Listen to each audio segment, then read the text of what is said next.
We saw you near the passenger's bag. I didn't take anything. Then explain why the wallet's missing. Security footage edited.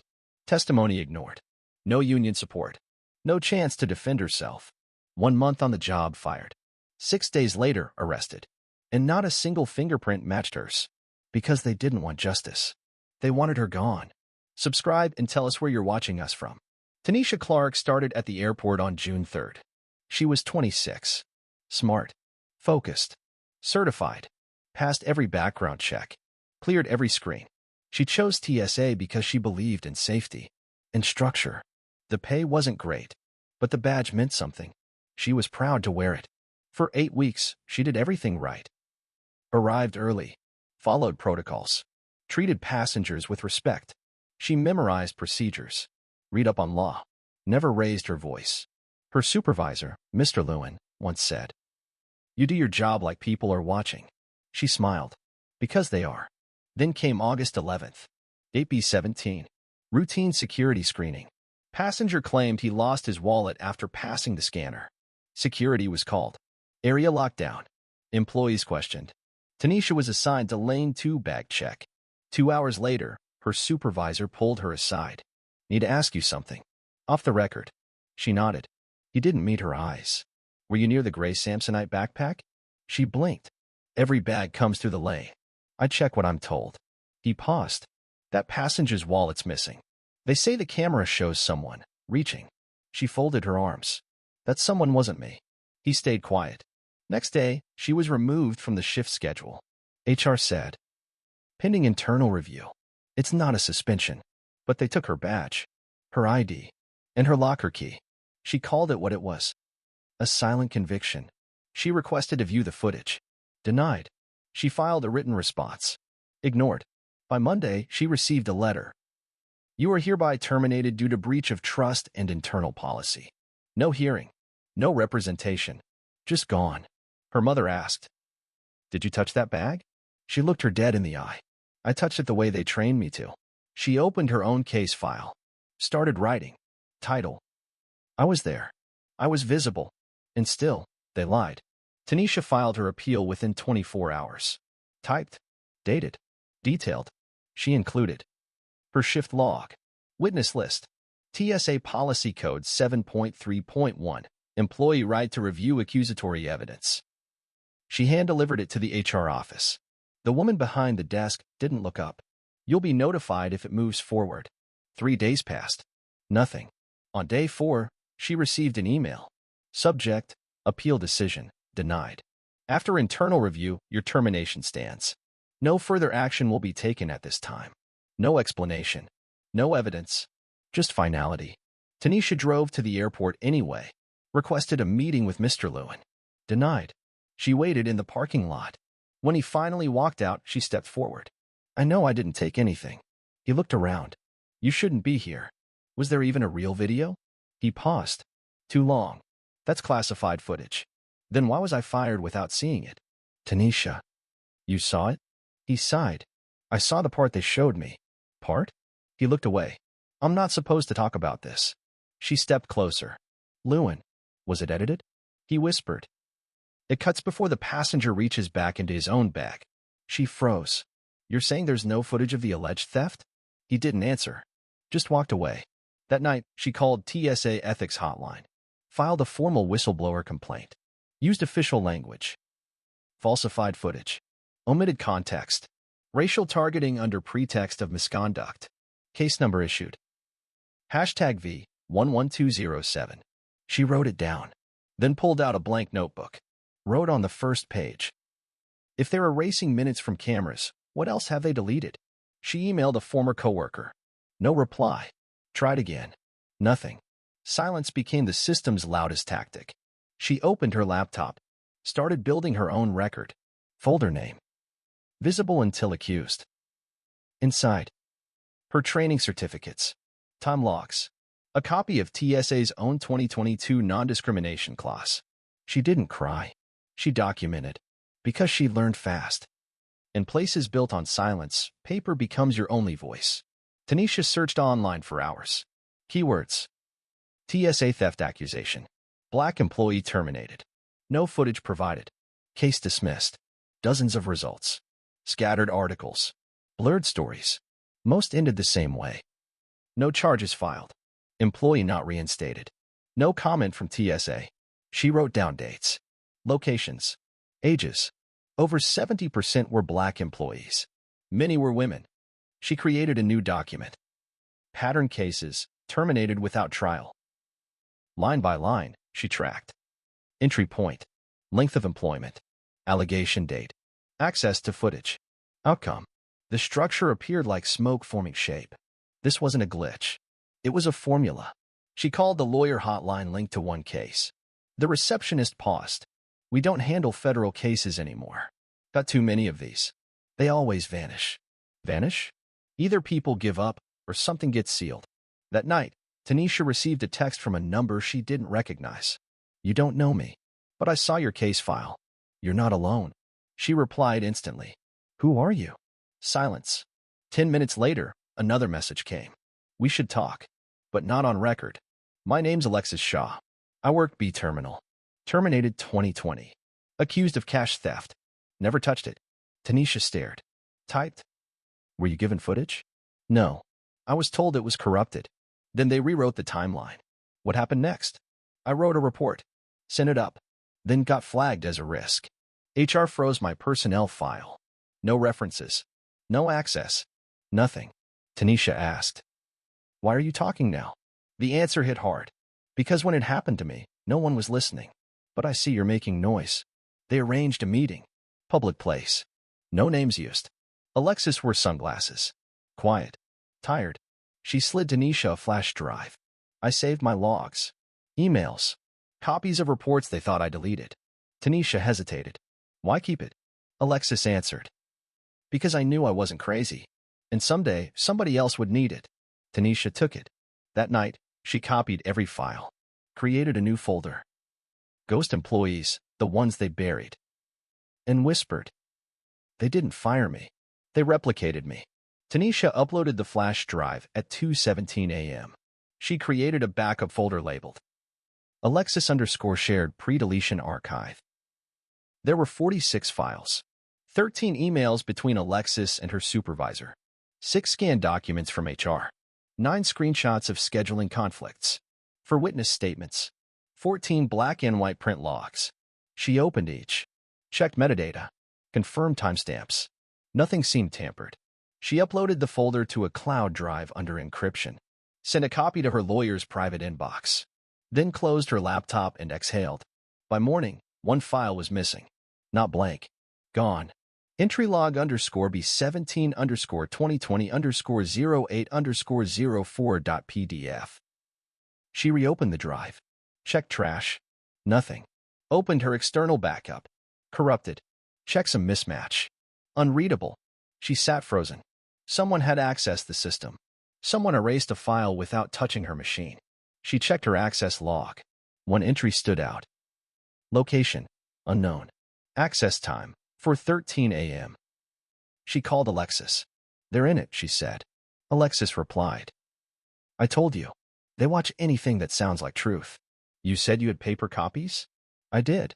But after I left, my storage unit was cleared. Labeled unpaid. I never missed a bill. Tanisha opened her notes. Wrote. Digital silence is the new deletion. They don't refute, they erase. She contacted a digital forensics firm. Small. Independent. Black-owned. They agreed to audit her system. The specialist, Kara, messaged after 2 days. Someone tunneled into your drive via outdated admin credential. Looks internal. Can you prove it? Kara sent screenshots. Server ID matched TSA's subnetwork. Tanisha stared. So they're scrubbing in real time. Kara replied. You just confirmed you hit a nerve. Tanisha saved the logs. Created a new drive. Labeled. Proof they're watching. She stored it offline. Vaulted. Then wrote a line on the inside of her notebook. If they fear your records, it's because they know what they did. Jalen was erased. Alexis was silenced. But Tanisha? She was archiving. Tanisha chose her moment. A Tuesday, 8 a.m. She uploaded a 14-page report to a verified account on a public transparency platform used by federal employees. Title: Pattern of internal suppression and racial profiling at TSA, case ID V11207. Inside. Timeline of her termination. Redacted communication logs. Witness transcript from Alexis. Screenshot of deleted file log. Technical confirmation of remote tampering. No emotional language. No accusation. Just facts. She wrote in the summary. This report is not a demand. It is a record. Because if truth lives only in memory, they can erase that too. She didn't expect a headline. She expected silence. But the silence cracked. By noon, she got an email from someone inside another agency. You're not wrong. They've buried worse. Be careful. By evening, an anonymous forum started a thread. Ex-TSA agent exposes deletion tactics. The next morning, her old supervisor Lewin called. She didn't answer. Left her a voicemail. I saw what you posted. That platform logs IPs. You're risking everything. She saved the voicemail. Labeled. Warning. Attempted intimidation 08.22.25.wave. That night, her name was flagged on a government-affiliated employee database as caution, prior disruption activity. She only found out through a friend in HR. It's a soft mark, they said. Not official, but enough to block future jobs. She replied. They're sealing me like evidence. Her friend whispered. You scared the system. That means you touched something real. Tanisha didn't cry. She wrote. Created a new folder. Post-report fallout. Logged every call. Every subtle denial. Every not right now email. Then she uploaded a second file. Retaliation timeline. Updated daily. Views climbed. She wasn't trending. She was tracking. And the system didn't know how to silence someone who wasn't speaking to win, only to last. At 2:06 a.m., she wrote in her journal. Truth doesn't always clear your name. Sometimes it just proves they dirted it on purpose. It came through encrypted email. No subject line. No sender name. Just a message. You didn't imagine it. This is what they use. Attached was a PDF. Title. Operational Compliance Guidance. Personnel Risk Protocol. Internal use only. Date stamped, June 12, 2020. Header, TSA, Office of Field Integrity. Tanisha opened it slowly. Page 1, Paragraph 3. In cases where employee behavior may undermine operational cohesion, documented patterns may be constructed retroactively using available performance indicators. She blinked. Kept reading. Page 4 listed phrases. Behavioral inconsistency. Time code mismatch. Security hesitation. Supervisory discomfort. Each coded.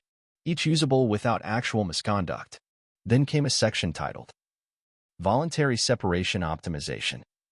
Bullet point 3. Encourage resignation through environmental devaluation, altered schedules, revoked privileges, exclusion from team tasks. Bullet point 6. In cases involving demographic sensitivities, avoid written accusations. Rely on loss of confidence language. She stopped breathing. This wasn't theory. It was instruction. She cross-referenced the phrases. Almost every term had been used in her own termination letter. She stared at the screen, then whispered. They didn't accuse me. They followed a script. She printed the file, marked every match to her own case, created a new document. Policy parallels, how they engineered my exit. Then replied to the sender. Why now? A response came 2 hours later. Because you're still standing. Most of us didn't. Later that day, she received another file. From someone else.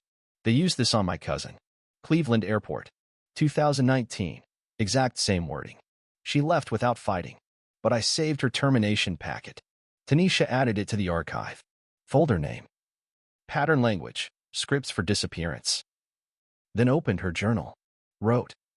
They called it professionalism. But it was design. They called it coincidence. But it was calibration. And finally, I won't let them file me away. 3 days after the manual leak, Tanisha received a call. Blocked number. She answered. A calm voice. Ms. Clark, my name is Daniel Mercer.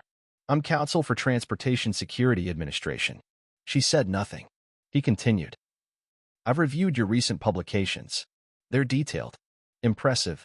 Still silence. I'm calling off the record. This isn't hostile. She waited. He softened his tone. People in your position often need closure. You've made your point. What if we helped you move forward? She answered. You erased me, then watched me build myself back. Now you want me to stop? He exhaled.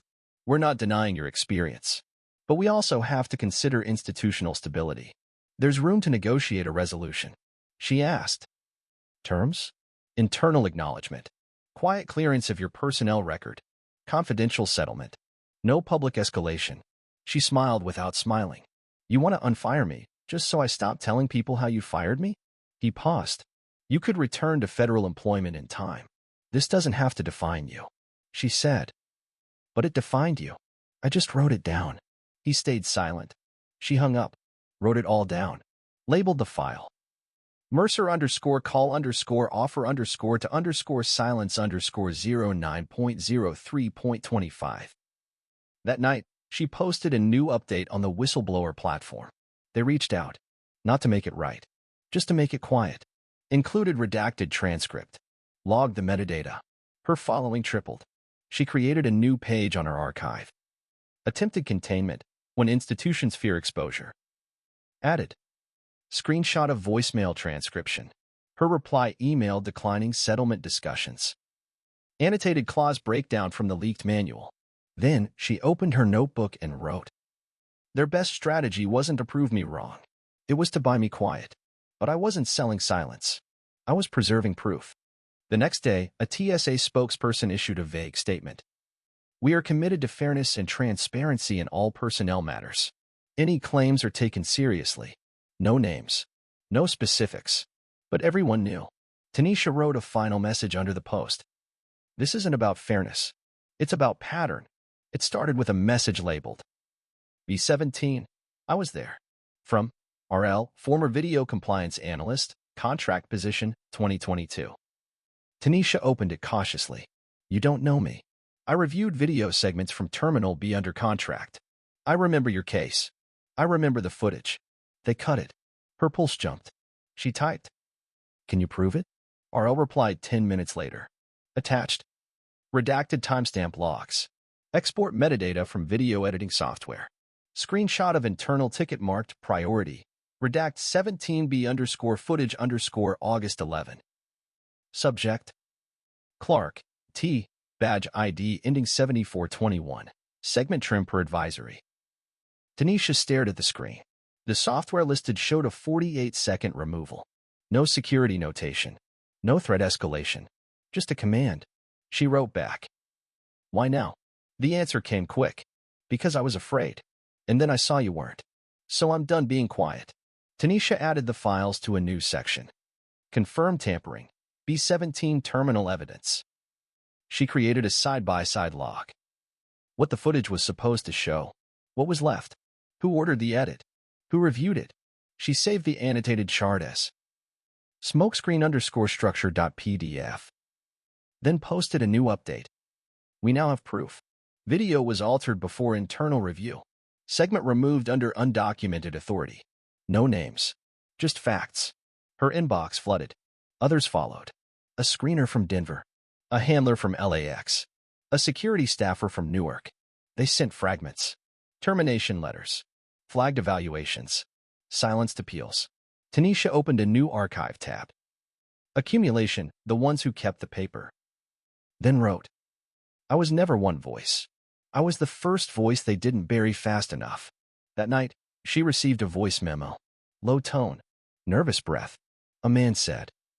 I work there now. Still inside. I'm watching it repeat. You've started something. Don't stop. She saved the file. Labeled. Inside still watching 09.04.25.wave.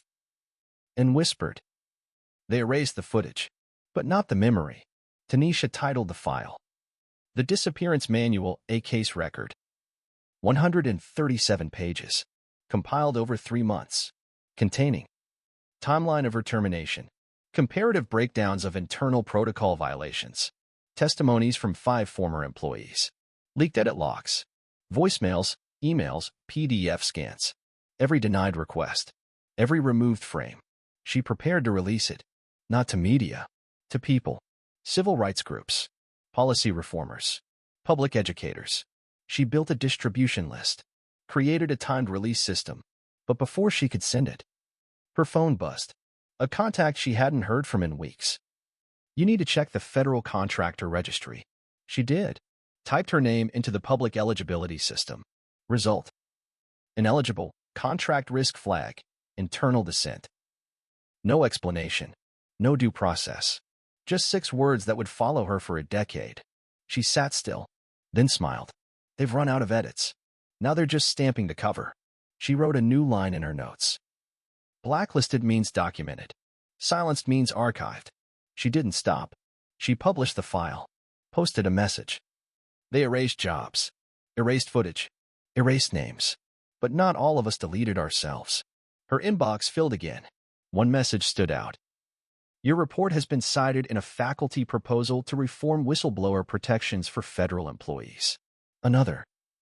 I used your archive to stop my cousin from resigning in silence. Tanisha opened her journal. Wrote. They flagged me as risk, but I was only risky to their habit of forgetting. Then clicked upload. Sent the file to every name on her list. She added a cover. A single sentence. If you're reading this, they tried to bury us. But here we are. And then, waited for no one. Because the truth had already moved. Tanisha never got reinstated. Never got an apology. Never received a call from anyone official. But 3 months after she published the archive, something changed. A professor from a DC policy school reached out. We're using your case study in our Ethics of Surveillance course. She nodded. A civil liberties group added her timeline to their training deck. For internal misconduct detection. She nodded again. Then came a message from an airport worker in Seattle. They flagged me too. But your archive showed me where to look. I fought back. I won. Tanisha didn't respond. She added the message to her archive. Folder name. Echoes, post-release impact. Her name remained in the blacklist system, but her words moved freely. Her documents, citations, timelines, used by others to resist early exits and false flags. One morning, she sat at her desk. Her inbox buzzed. New submission. Subject, entry for the disappearance manual, Miami, 2023. A new name. A new file. A new story. She opened it.